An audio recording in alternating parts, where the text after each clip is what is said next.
Queridos, antes de nós ministrarmos uma palavra, quero avisá-los que domingo nós temos 2 reuniões, às 9 e às 18h30. Semana que vem começa a nossa semana de oração pela manhã. Toda semana que antecede a ceia, nós temos nossa semana de oração que começa às 5h30 da manhã e termina às 6h30, de segunda a sexta-feira. Então, a partir da próxima segunda, se você conseguir aí, vem estar conosco para a gente orar juntos em nome de Jesus, amém?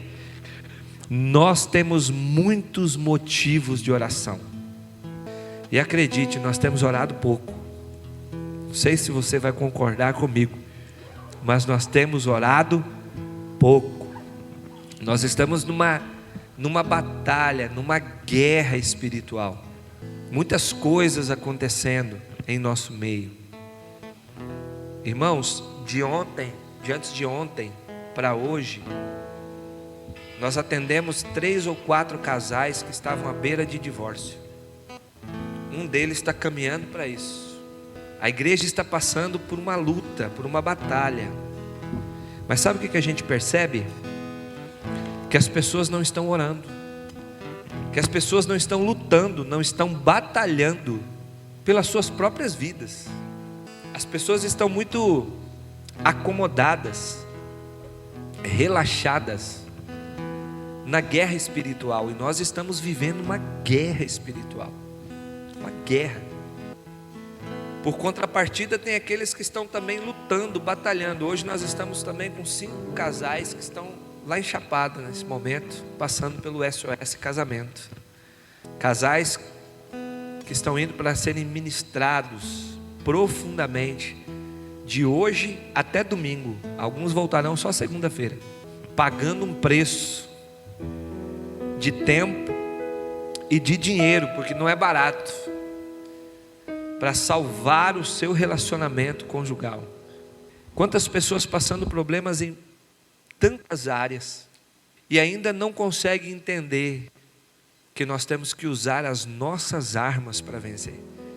As armas que Deus deixou à nossa disposição: a oração, a palavra, o cultuar a Deus, o congregar. Tudo isso, irmãos, acrescenta na nossa vida na hora de enfrentar uma batalha, na hora de enfrentar uma adversidade.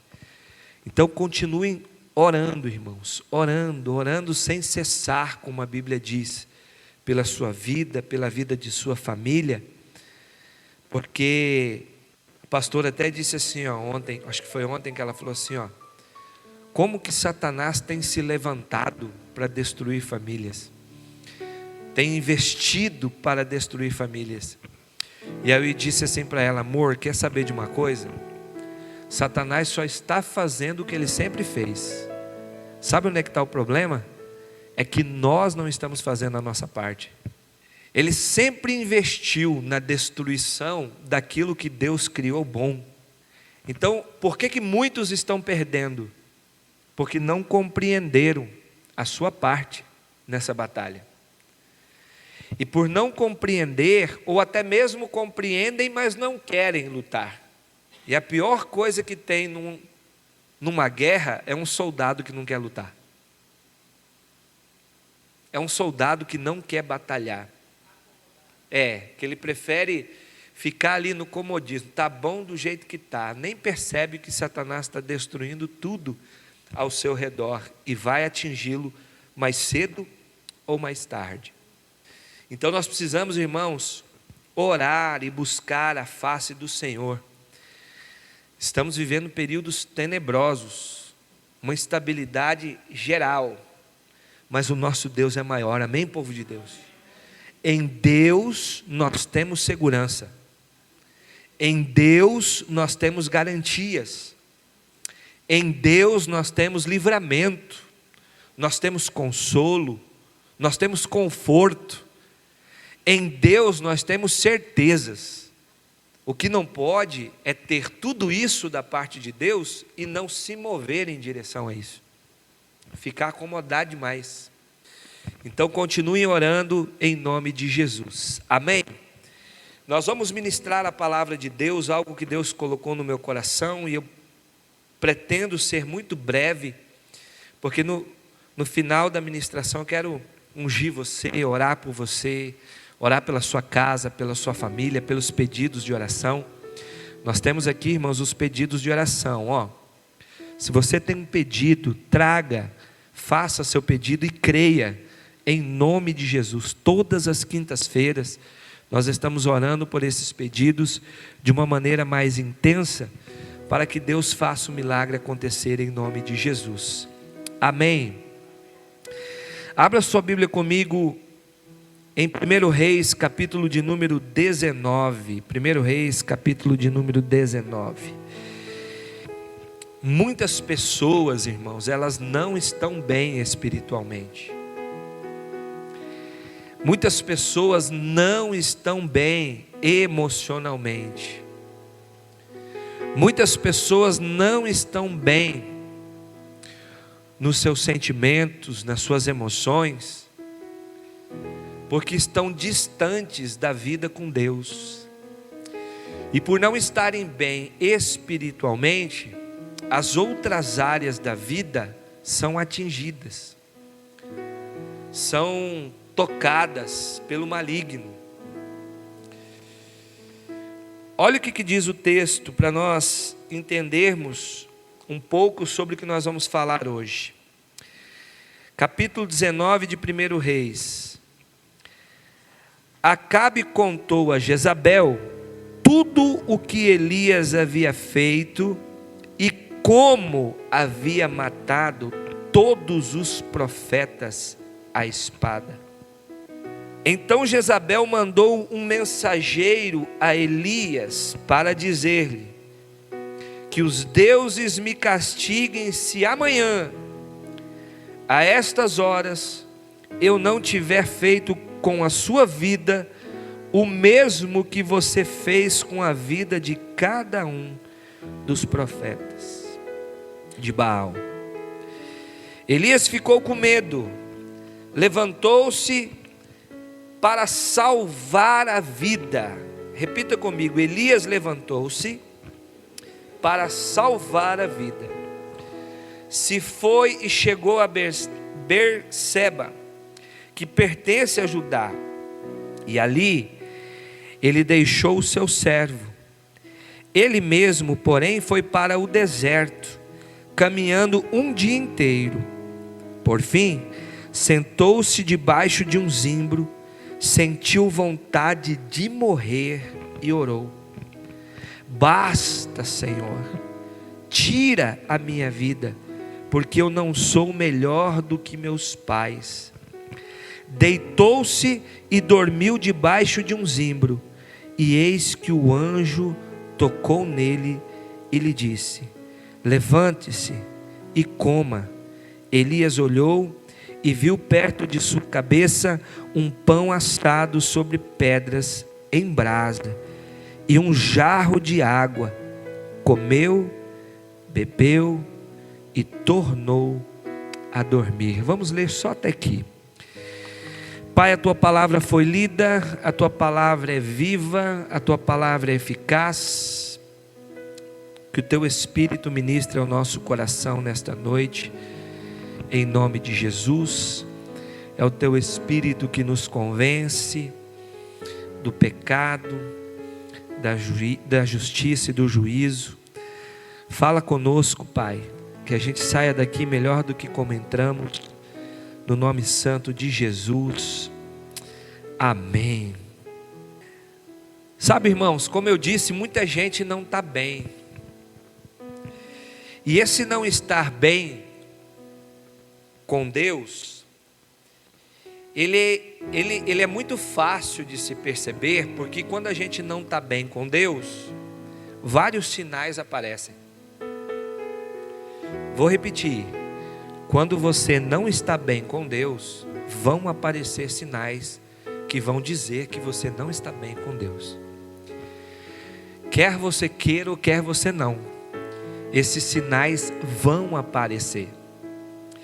São vários, mas um que eu quero destacar nessa noite, por causa do tempo, nós vamos falar só sobre ele, que é um dos primeiros sinais que aparecem quando alguém não está bem com Deus. Repita comigo, um dos sinais, dos primeiros sinais que aparecem quando alguém não está bem com Deus, é a fuga. É a fuga.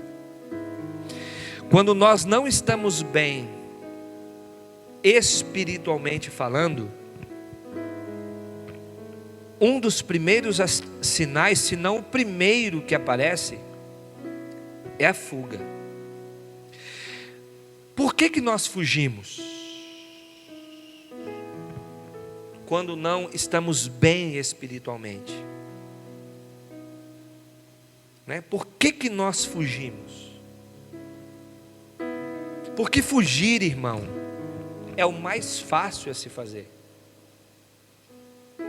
é o mais prático, é o que aquele que tem problema espiritual, na sua concepção, pensa ser o mais correto. Então nós fugimos, porque é o mais fácil a se fazer. Entre encarar o problema e fugir,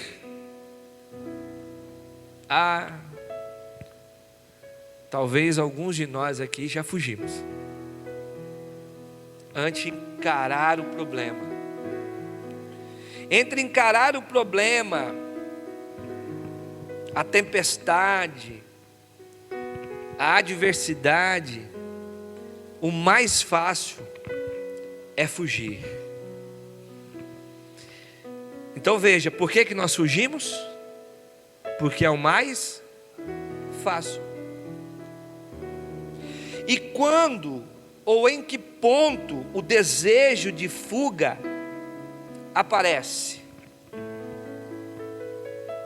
Preste atenção.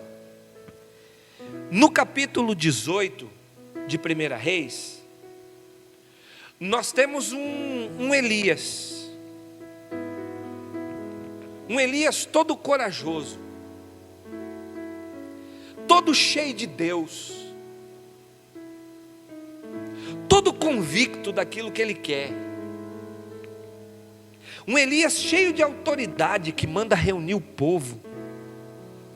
Tragam o povo, porque eu vou falar em nome do Senhor. Vocês precisam decidir o que vocês querem.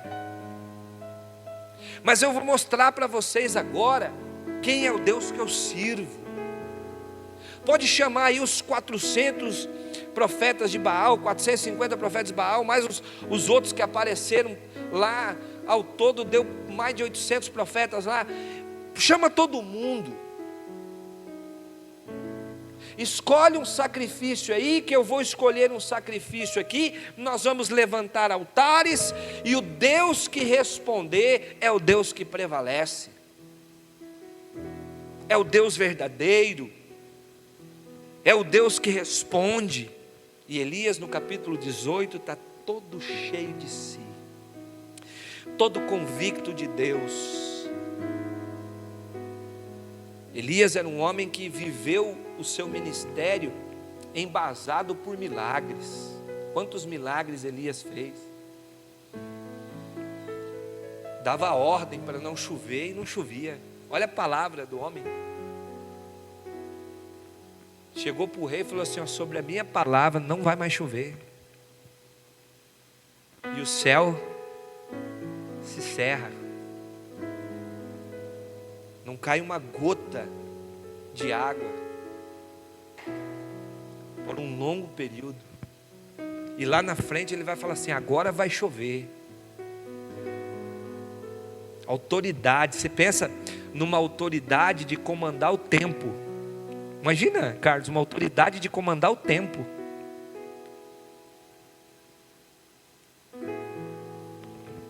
Era esse Elias aqui, até o capítulo 18. No capítulo 18, era o Elias cheio da unção, do poder de Deus. Mas no 19, é um Elias fujão,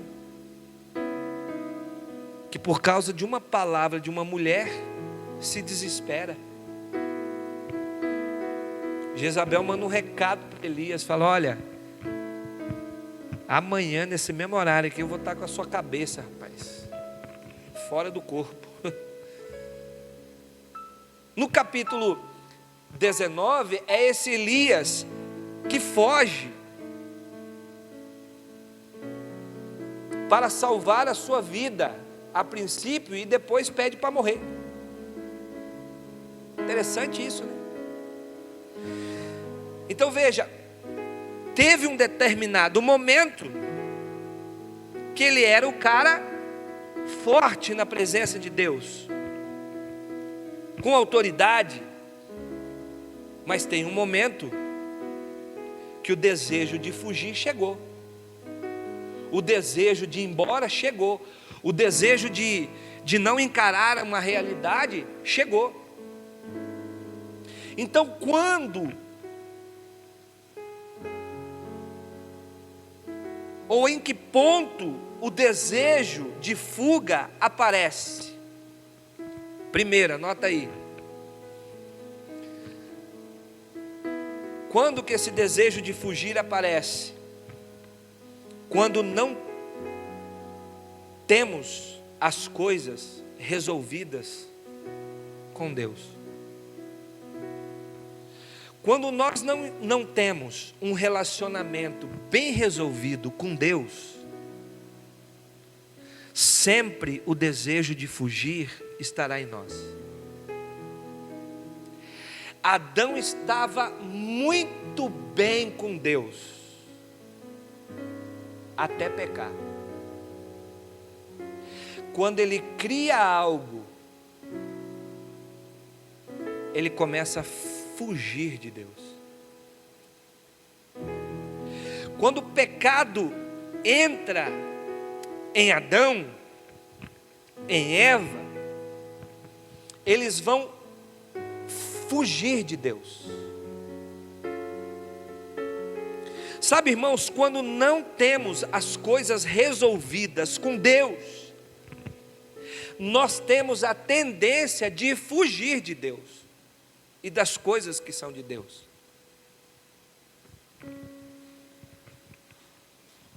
Olha Jonas.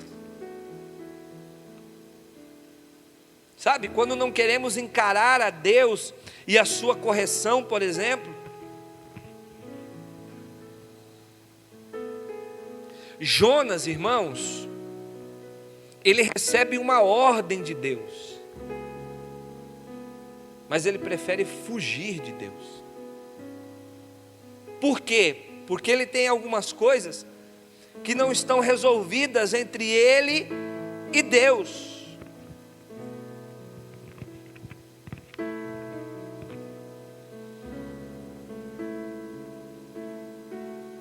Por que Jonas foge de Deus? Mesmo sabendo que não iria conseguir, irmãos, porque não tem como fugir de Deus. Repita comigo: não tem como fugir de Deus. Tem.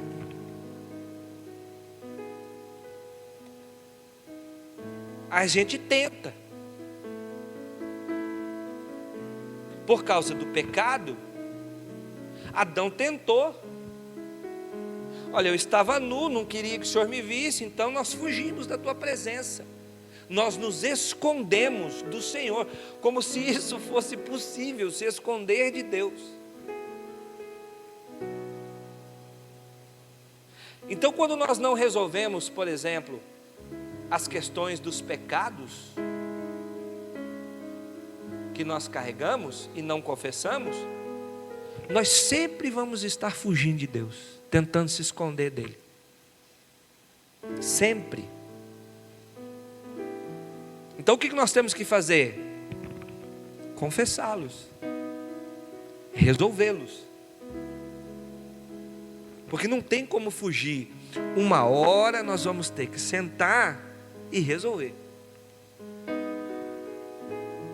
Só que para alguns se torna tarde demais. Para alguns, eles vão fugindo, e daqui a pouco acaba a estrada, acaba o tempo, acaba.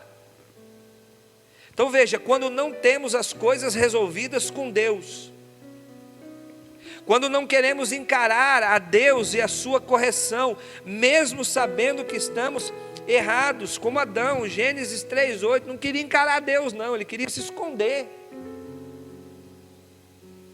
Coisas que nós não resolvemos com Deus. Jonas, quando foge, ele tem um problema que precisa resolver com Deus.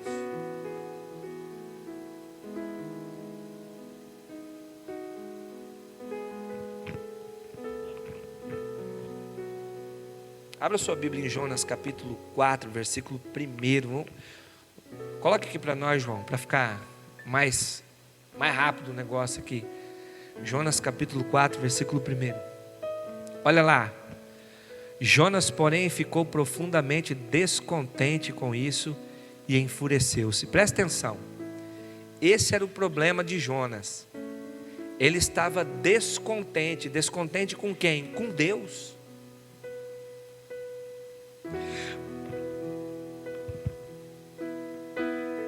Porque Jonas já tinha julgado e sentenciado o povo de Nínive.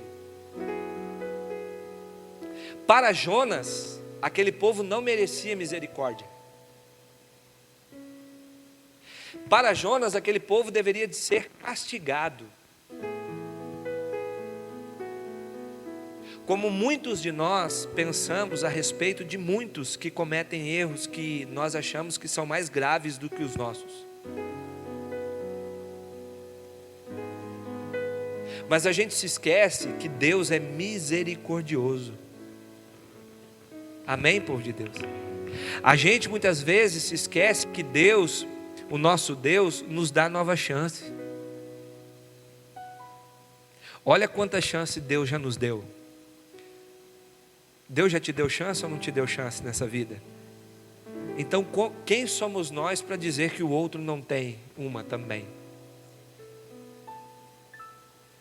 E aí Jonas vai lá, prega, e os habitantes daquela cidade se convertem, se arrependem, começam a adorar a Deus, começam a invocar o nome do Senhor, e Deus os perdoa.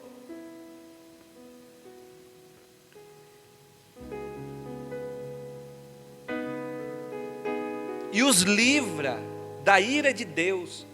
Aí Jonas está triste, olha lá, ó. Jonas, porém, ficou profundamente descontente com isso e enfureceu-se. Verso 2. Ele orou ao Senhor: Senhor, não foi isso que eu disse quando ainda estava em casa? Foi por isso que me apressei em fugir de Tarsis. Presta atenção. Olha porque que Jonas se apressa em fugir da presença de Deus, como se isso fosse possível. Eu sabia que tu és Deus e muito cheio e que prometes, mas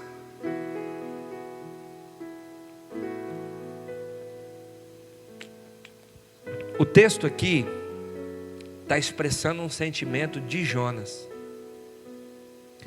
Quando Jonas diz assim, ó, mas depois se arrependes, troca essa arrependes aí por misericórdia. Porque a Bíblia diz que Deus não é homem para que minta, nem filho de homem para que se Ele prometeu, Ele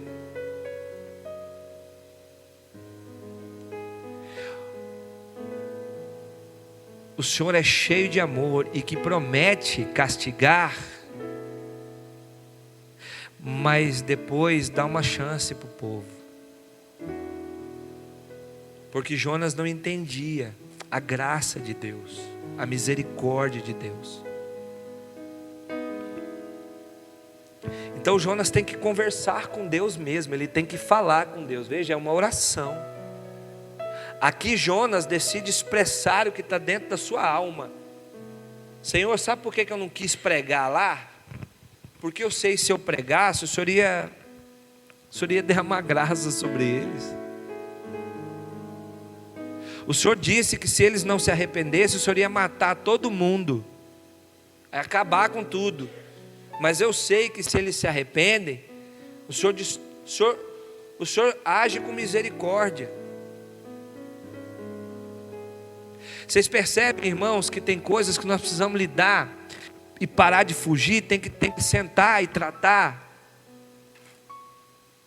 Continua aí, verso 3.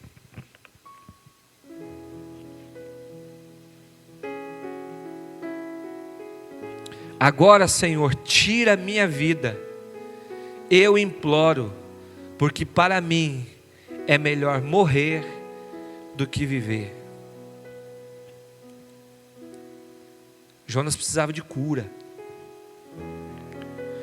Jonas era um profeta de Deus, era um homem de Deus, mas tinha coisas que ele não aceitava da parte de Deus. Uma delas era que ele exercesse com misericórdia com aquele povo. Sabe, irmãos, tem coisas que nós não podemos fugir, nós temos que sentar e falar com Deus. Então repita assim comigo: por que nós fugimos? Porque temos coisas que não resolvemos com Deus. Esse é um. Segundo, por que nós fugimos? Porque nós temos coisas mal resolvidas uns com os outros. E aí a Tânia me ofendeu, e eu não quero sentar com a Tânia para resolver. Então o que eu faço? Vazo. Porque eu não suporto mais ficar no mesmo ambiente. Por que casais estão se separando aos montes? Porque não estão querendo sentar para resolver. A maioria dos casais que nós atendemos aqui que estão se divorciando, sabe o que falam para a gente? Pastor, eu sei que não adianta sentar para conversar.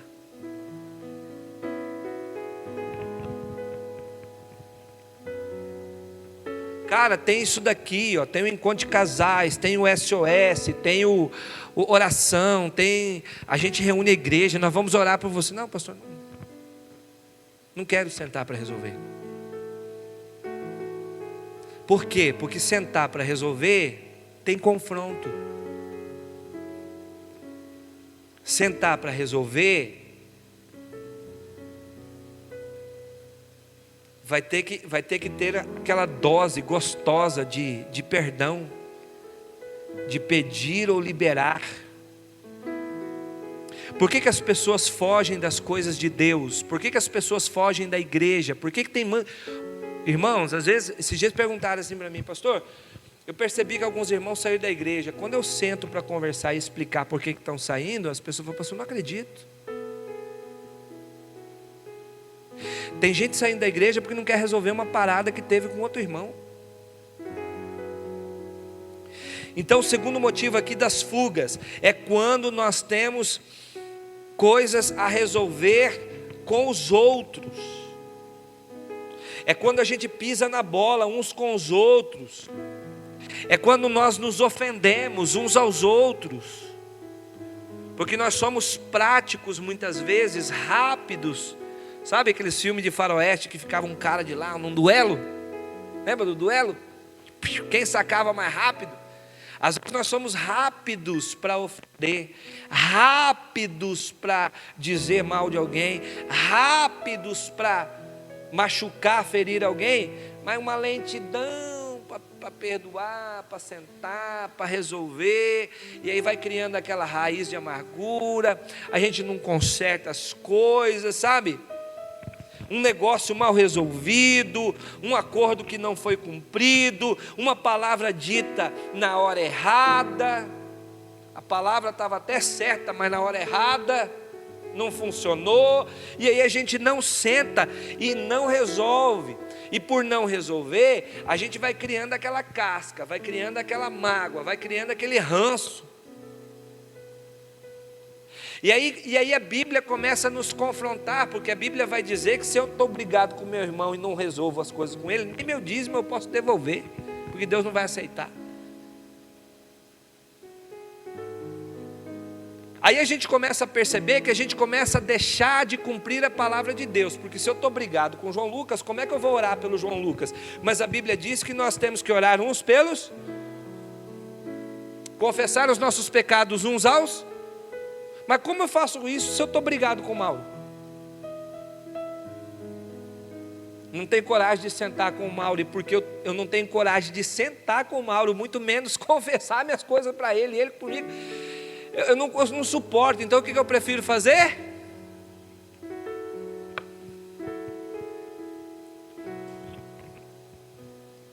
Presta atenção. Jacó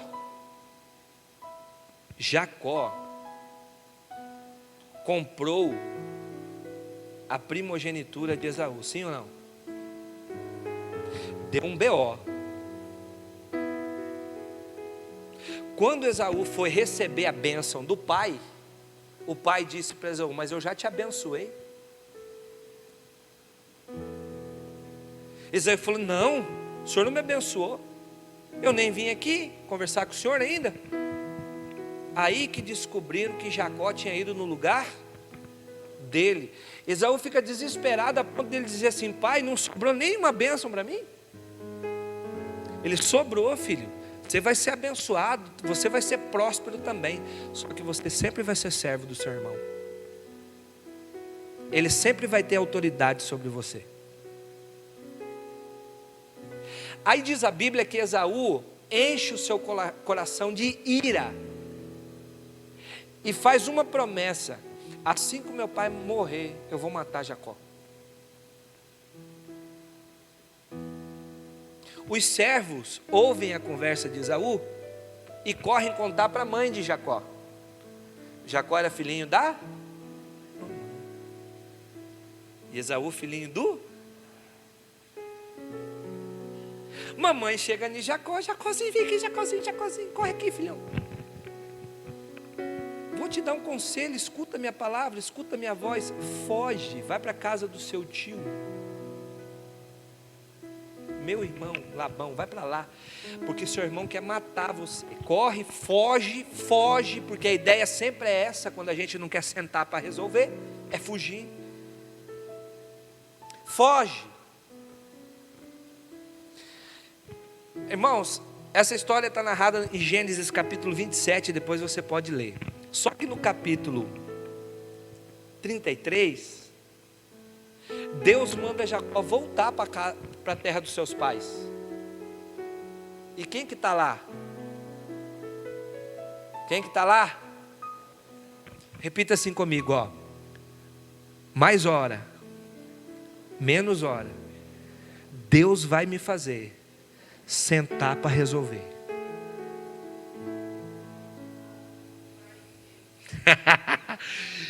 Guarda isso no seu coração. Não tem como fugir. Você sabe como que você vai ter paz? Você sabe quando que você vai conseguir dormir direito? Você sabe quando que você vai estar em paz com Deus, paz com as coisas de Deus? Quando você sentar para resolver. Jacó vai orar a Deus com medo, porque ele vai ter que encontrar Esaú. Ele consegue fugir, meu irmão, por alguns anos até. Porque ele vai lá para a casa do seu tio, aí trabalha quantos anos para casar com a mulher? 7. Depois o sogro engana ele tem que trabalhar mais quanto? Ele ficou de 14 anos para frente, fugindo. Vou fazer uma pergunta, mas não me responda. Responda para você mesmo. Há quanto tempo você está fugindo de algumas questões que você sabe que precisa resolver?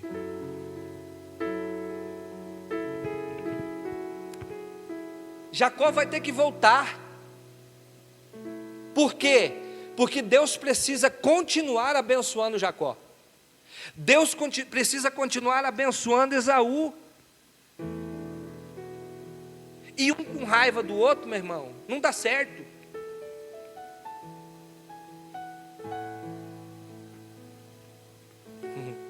Lembre-se, o problema só terá fim se você parar para resolver.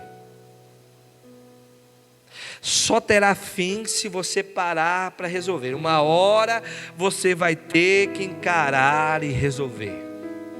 Vai ter que encarar aquele problema com a esposa, vai ter que falar a verdade para ela, ela vai ter que falar a verdade para você, vai ter que encarar suas pendengas com seus filhos, vão ter que sentar cara a cara, vai ter que resolver aquele problema com aquele parente, vai ter que resolver o problema com aquele irmão de igreja, vai ter que resolver problema, vai ter que sentar e resolver, meu irmão.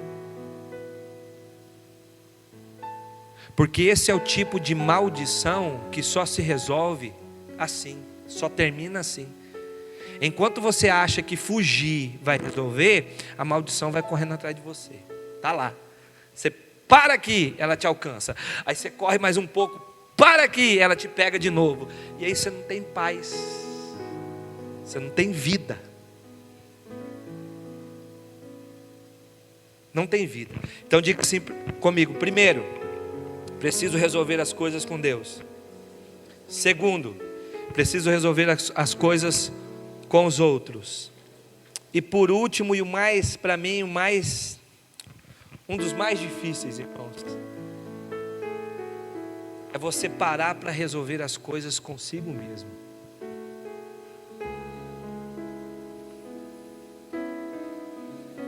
Tem muita gente que não para em lugar nenhum, vive fugindo porque não para resolver as questões consigo mesmo.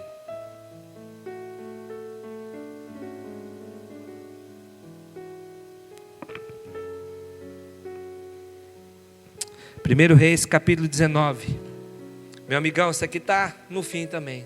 Acabou as pilhas boas aí, é? Sério mesmo? 1 Reis capítulo 19, do 1 ao 4, nós já lemos.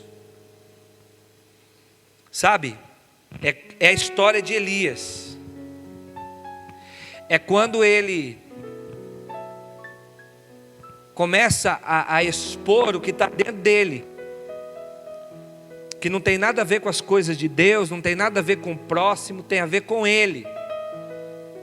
Algo que está escondido, algo que está, sabe, irmãos, é quando você não tem as coisas resolvidas consigo mesmo, e aí você fica fugindo, achando sempre que a culpa é do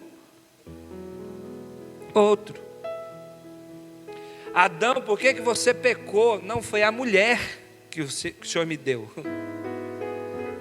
Não, Adão, é um problema seu, você tem que estar resolvido, você tem que reconhecer, meu amigo, que o problema está em você.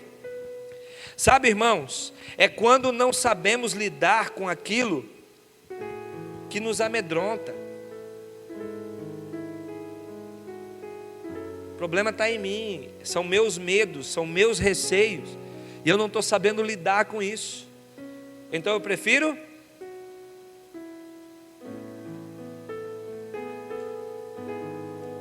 é quando eu me isolo, é quando eu não quero ver ninguém, é quando, sabe? É quando eu começo a dizer assim, não, eu vou servir a Deus de casa mesmo.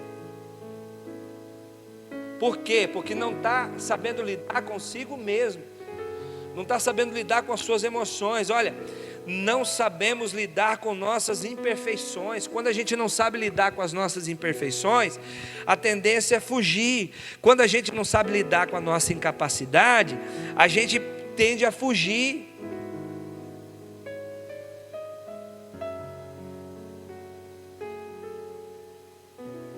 A gente sempre vive aquele complexo de inferioridade, porque eu não resolvo isso dentro de mim. E aí eu não resolvo isso dentro de mim, Jane, aí eu não me associo com os outros, porque eu acho que os outros sempre vão ser melhores do que eu. Não é um problema de pecado, não é um problema com Deus, não é um problema com os outros, é um problema comigo. Complexo de rejeição. E às vezes não tem nenhuma rejeição, mas eu sou tão mal resolvido com as minhas emoções, comigo mesmo, que eu deduzo, que eu penso que ninguém me ama, que ninguém me quer, que ninguém... Entendeu? Olha aí, eu estou 20 anos na igreja, o pastor nunca me deu uma oportunidade para cantar. Eu nem sei se você canta, criatura. Eu nem sabia. Aí eu estou 20 anos na igreja, o pastor nunca me chamou para a equipe de louvor. Você toca? Uau, que surpresa!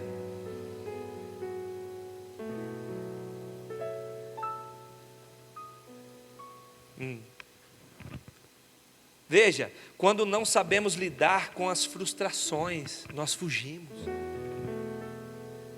Porque nós achamos que nós somos sempre perfeitos, que eu nunca erro. E aí quando eu me frustro com alguma coisa, aí acabou meu mundo ali.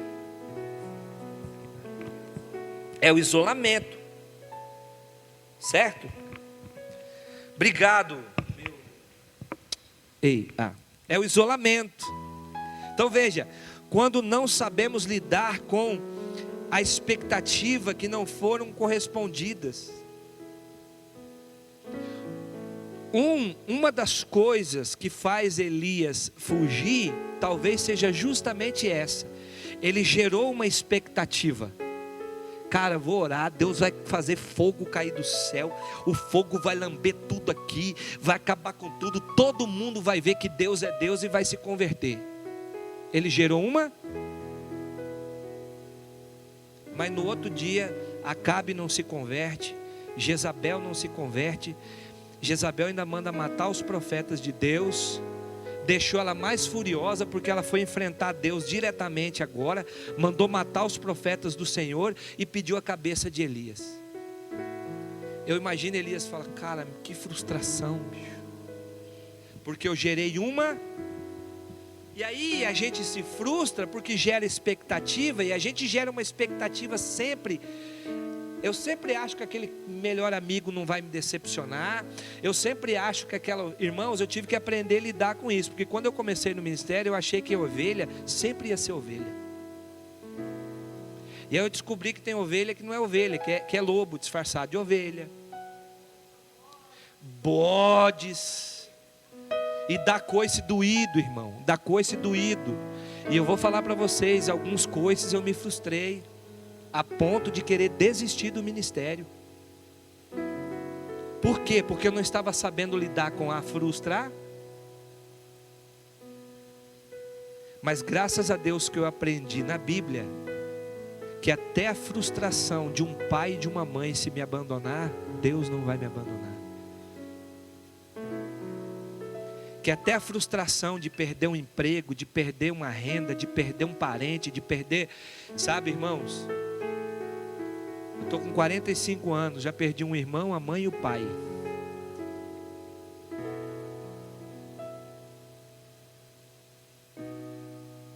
E eu não estou frustrado em 1 milímetro com Deus, ou com a vida, ou com nada.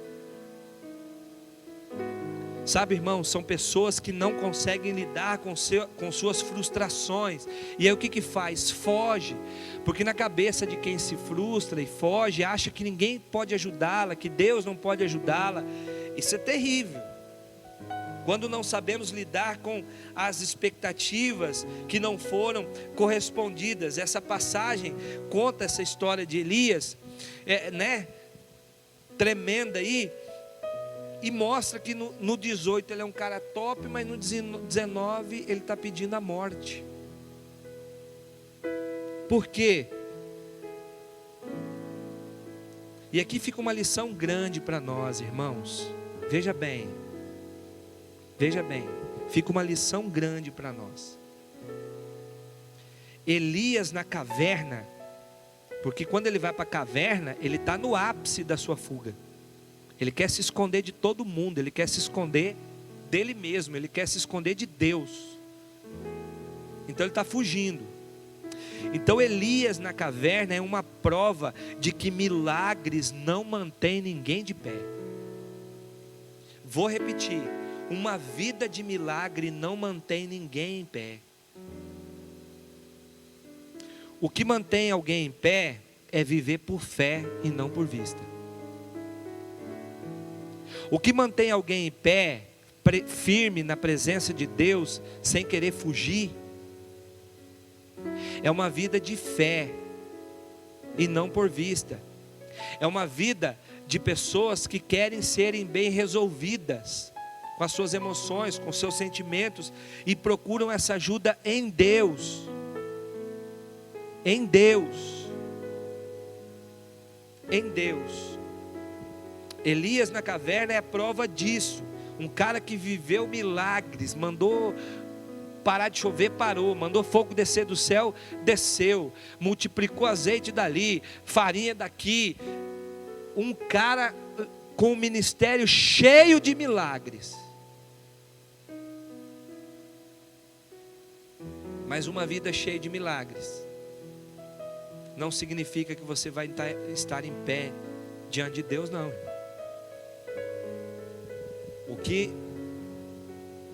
O que mantém você em pé é o seu relacionamento com Deus, é a sua intimidade com Deus, é a oração. Aí nós vamos voltar lá no começo. Lembra que eu disse que nós não estamos usando as nossas armas?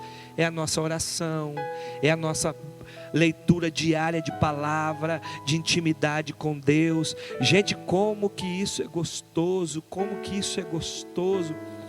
Antes de ontem, eu estou fazendo um curso de teologia, mais um, graças a Deus pela misericórdia do Senhor, porque foi uma coisa que nós entendemos também, que a gente precisa crescer, que a gente precisa amadurecer, e não ficar estagnado só naquilo que a gente aprendeu de anos atrás. Eu estou fazendo mais 2 cursos agora, um de teologia, estou terminando o primeiro semestre, e um de capelania, por causa de um telefonema que eu recebi, de uma mulher de Rondônia, que está com alguém preso aqui em Primavera. E aí, para você ter mais acesso a informações, a visitas, as coisas, o curso de capelania, a carteirinha de capelão vai te ajudar muito. Por causa disso comecei a fazer o curso de capelania. 30 dias de curso, todos os dias, online. Olha que benção, Deus é maravilhoso. Tem curso online agora para você fazer. Então veja bem, tem coisas que você vai ter que buscar, você vai ter que crescer, você vai ter que amadurecer.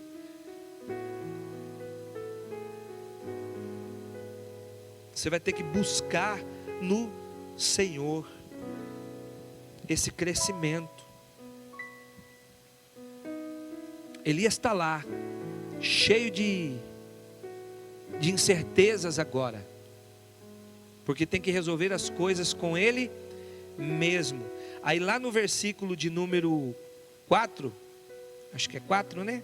Ele vai dizer assim, ó: ele mesmo, porém, foi para o deserto caminhando um dia inteiro, por fim sentou-se debaixo de um zimbro, sentiu vontade de morrer. Basta, Senhor, tira a minha vida, porque eu não sou melhor do que meus pais. Aí começou a vir aquele complexo de inferioridade agora. Não sou melhor do que ninguém. Não sou melhor, sou pior. Eu achei que ia arrasar na minha ministração diante de Jezabel, no meu show pirotécnico diante de Acabe, mas eu me frustrei, e agora essa frustração está me mostrando que eu não valho nada mesmo. Aí Deus tem que se manifestar, mandou anjo lá para dar comida para ele. Elias entra na caverna, dorme, o anjo vai lá e acorda Elias. Acorda aí, filho. Entrou aí, acorda. Aí eles acordam e Deus mandou um anjo padeiro, olha que benção. Que tinha um pão assado, quentinho na pedra. Depois você lê o texto. Tinha um pãozinho quentinho na pedra lá, ó. Água, come, bebe. Comi, bebi, e agora? Dorme mais um pouco, você está precisando descansar. Descansa em mim, cara. Descansa no Senhor. E aí Deus tem que mostrar para Elias que ele não era a última bolachinha do pacote, que não foi só ele que ficou de profeta, que ele não era tudo aquilo que ele estava falando que ele era aquilo que Deus disse que ele era. Consola Elias, porque é isso que Deus faz com aqueles que chegam diante dele para consertar as coisas. Deus consola. Deus consola. Reanima Elias.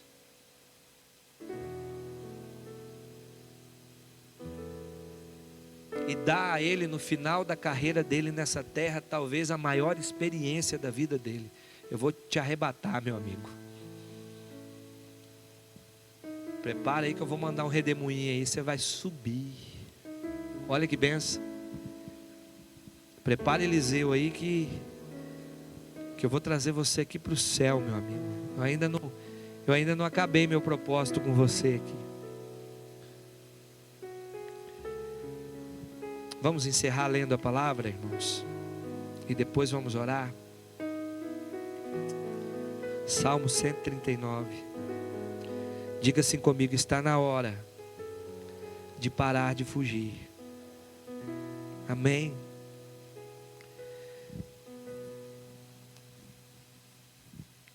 Está na hora de parar de fugir. Sabe por quê, irmãos? Porque não vai adiantar você fazer isso. Deus é onisciente, Deus é onipresente, Deus é onipotente. Deus te conhece muito mais do que você mesmo. Presta atenção nessa leitura aí, ó. Senhor, tu me sondas e me conheces. Sabe quando me assento e quando me levanto. De longe conhece os meus pensamentos. Observas o meu andar e o meu deitar. Vai prestando atenção nos detalhes, amém, irmãos? À medida que você vai ouvindo, faz o seguinte, ó, fecha os seus olhos e só escute a leitura, tá? Faça esse exercício aí agora. Feche os seus olhos e só escute a leitura. Imagine Deus falando com você e você falando com Deus agora. A expressão de Davi quando vai conversar com Deus. Senhor, tu me sondas e me conheces. Sabe quando me assento e quando me levanto. De longe conhece meus pensamentos. Observas o meu andar e o meu deitar. Conhece todos os meus caminhos. A palavra ainda nem chegou à minha língua. E tu, Senhor, já conheces todas elas. Tu me cerca por de todos os lados e pões a tua mão sobre mim. Tal conhecimento é maravilhoso demais para mim. É tão elevado que não posso atingir. Para onde eu me ausentarei do teu espírito? Para onde fugirei da tua face? Se subo aos céus, lá estás. Se faço a minha cama no mais profundo abismo, lá estás também. Se tomo as asas da alvorada e me detenho nos confins dos mares, ainda ali a tua mão me guiará, a tua mão direita me susterá. Se eu digo, as trevas com certeza me encobrirão, e a luz ao redor de mim se fará noite, até as próprias trevas não te serão escuras, e a noite é tão clara como um dia para o Senhor. Para ti, as trevas e a luz são a mesma coisa, pois tu formastes o meu interior. Tu me conheces desde o ventre da minha mãe. Graças te dou, visto que de modo assombrosamente maravilhoso me formaste. As tuas obras são admiráveis, e a minha alma o sabe muito bem. Os meus ossos não te foram encobertos, quando no oculto fui formado e entretecido como nas profundezas da terra. Os teus olhos viram a minha substância ainda informe, e no teu livro foram escritos todos os meus dias, cada um deles escrito e determinado, quando nenhum deles ainda existia. Que precioso para mim, ó Deus, são os teus pensamentos, e como é grande a soma deles. Se os contasse, seria mais do que os grãos de areia. Quando acordo, ainda estou contigo. Como eu gostaria, ó Deus, que acabasse com os perversos, afastassem, pois, de mim homens violentos. Eles se rebelam contra ti, e como teus inimigos falam coisas ruins. Acaso não odeio que te odeiam, Senhor? E não desprezo os que levantam contra ti? Eu os detesto com ódio completo, para mim são inimigos de fato.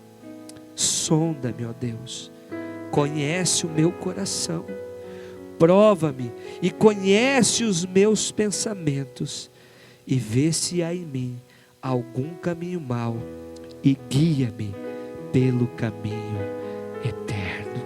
Amém, queridos? Glória a Deus. Esse Salmo 139 é a realidade do que nós somos e do que Deus é. Por mais que você tente fugir, Ele vai estar lá. Para onde você tentar fugir, Ele vai estar lá, te mostrando que Ele te conhece, mesmo antes de você ser formado. E é Ele que tem a solução, é Ele que tem o controle, é Ele quem vai te guiar para os caminhos eternos. Não fuja mais, amém? Coloque diante de Deus aquilo que você precisa resolver. Sentar e resolver. E Deus vai te dar graça para isso, em nome de Jesus. Deus vai te dar sabedoria para isso, em nome de Jesus. Eu disse para uma pessoa essa semana, teve um período na minha vida que eu passei muito aperto. Eu era jovem ainda, e eu comecei a me envolver com agiotagem, porque eu pegava dinheiro a juros aqui para cobrir outra conta ali, e aquilo estava me deixando mal, aquilo estava me levando para a morte. Até que um dia eu escutei uma palavra de um pastor que ministrou lá na igreja, e ele disse assim: olha, sente para resolver, que Deus vai te dar graça e sabedoria para resolver. E eu comecei a procurar todos os credores, todas as pessoas que eu devia. E eu chegava que nem Jacó chegou para Esaú. Jacó foi um processo, foi mandando presente para Esaú até encontrar ele no caminho. Dividiu o povo, chamou uns 3, 4 servos, falou: agora você leva isso aqui lá para Esaú. Esaú estava vindo, Jacó estava indo, no mesmo caminho. E eles iam se encontrar para resolver a parada. Jacó com medo, Jacó começou a mandar presente, começou a mandar. E quando chegou perto de Esaú, a Bíblia diz que Jacó se encurvou diante de Esaú. Chamou ele de seu senhor. Porque Jacó sabia que estava errado na parada, meu irmão. E eu chegava diante das pessoas e falava assim: cara, em primeiro lugar, me perdoa. Deus falou comigo, eu era uma coisa, agora eu sou outra. Eu sei que eu te devo e eu quero resolver, cara, eu quero resolver. A minha condição hoje é essa. O que você me diz? Me ajuda, por favor. Irmãos, teve gente que nem cobrou mais a dívida. Teve gente que falou assim: olha, a sua atitude me comoveu, você não me deve mais nada não, rapaz. Teve outros que falaram assim: não vou te cobrar juro nenhum não. Quanto que você pode pagar por mês? Eu falei: posso pagar tanto. Está fechado. Está fechado. Porque eu ouvi uma palavra, mas enquanto eu não ouvia aquela palavra, sabe o que eu fazia? Fugia, corria. Mas quando eu coloquei diante de Deus que eu estava errado e que eu queria resolver e fui para resolver, meu irmão, Deus me deu graça, me deu sabedoria, me deu entendimento. Um tempo atrás eu tive a oportunidade de aconselhar um cara bem pior do que eu estava, porque minhas dívidas eram dívida de moleque, de guri, eram pequenas. Mas eu aconselhei um cara que devia muito, meu irmão, muito. E aconteceu o mesmo processo. Deus honrou ele. Hoje ele não deve mais nada para ninguém. Já comprou seu carro de volta, já comprou suas coisas de volta. Não deve nada mais para ninguém. Olha que bênção, irmãos. Agora nós tivemos que tomar uma posição e parar de fugir. Vamos nos colocar em pé, vamos orar em nome de Jesus.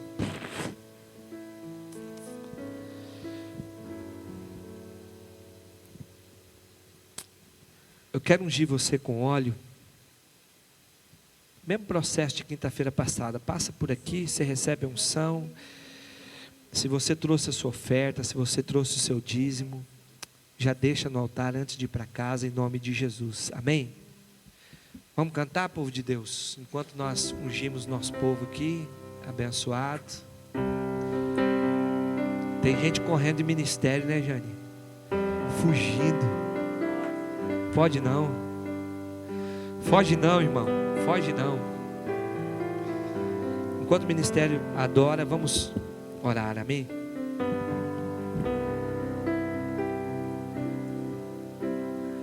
Pai, eu oro por cada família representada aqui. Oro por este homem, oro por esta mulher, por este jovem, por este adolescente. Eu oro, Senhor, para que cada um daqueles, ó Deus, que tem os seus problemas internos, ó Pai, consigo mesmo, achem solução para isso em nome de Jesus. Que o Teu Espírito, Pai, os conduza ao conserto. Que o Teu Espírito, Senhor, os conduza à resolução desses problemas, o resolver dessas questões internas, em nome de Jesus Cristo. Porque, Pai, o Senhor nos projetou, o Senhor conhece a nossa vida antes de nós nascermos. O Senhor conhece, Pai, a cada um de nós antes de nós sermos formados no ventre de nossa mãe. Meu Deus, em nome de Jesus Cristo, eu oro para que caia por terra, Senhor, na nossa vida, todo complexo de inferioridade, todo complexo, Senhor, de incapacidade, todo complexo, Senhor, que trouxe frustrações para a nossa vida, Pai, porque no Senhor jamais seremos frustrados, no Senhor jamais seremos frustrados. É o Senhor quem nos abençoa, é o Senhor quem nos capacita, é o Senhor quem nos dá vitória, é o Senhor que está no controle da nossa vida. Sonda o nosso coração, sonda o nosso coração, vê se há algum caminho mau e nos livre desse caminho, Senhor, em nome de Jesus Cristo, e guia-nos pelos caminhos eternos, Pai, pelo caminho que vai nos direcionar ao Senhor, que vai nos levar em direção à Tua vontade, aos Teus propósitos, em nome de Jesus. Assim nós oramos e Te agradecemos pela Tua palavra ministrada ao nosso coração nesta noite, em nome de Jesus. Só quem foi abençoado, e dá um aplauso ao Senhor aí. Dá uma glória a Deus ao Senhor em nome de Jesus, amém.